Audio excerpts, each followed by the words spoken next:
為着減輕民眾稅厝的負擔，中央是推動租金補貼的政策。內政部打算為明年開始，這條錢會改作由中央甲地方做回來負擔。這消息出來了後，真濟縣市攏煩惱原本的經費會受影響，表示反對。我們一年有發300億元呢，幫學生租屋、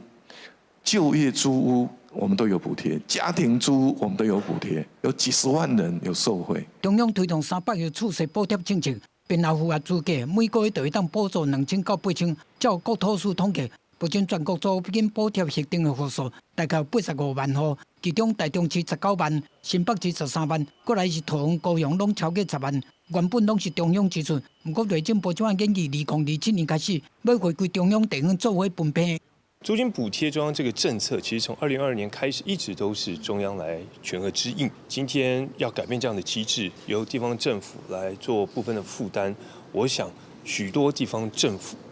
都並不同意，所以也不要讓人有這種中央請客、地方買單的感覺。國土署講，2022年到2026年之間，國家整體經濟表現好，財政較良善，再由中央全部負擔。財委會修正了後，中央會當運用的財源減少，規劃照各縣市財務分級，由地方分配1成到4成，照分配試算表。綠島內底，台北市負擔4成，大概19億上濟；台南市是1成上少。倘若116年度要求地方政府配合自籌經費，恐造成市府財政負擔，影響市府其他社福政策的推動，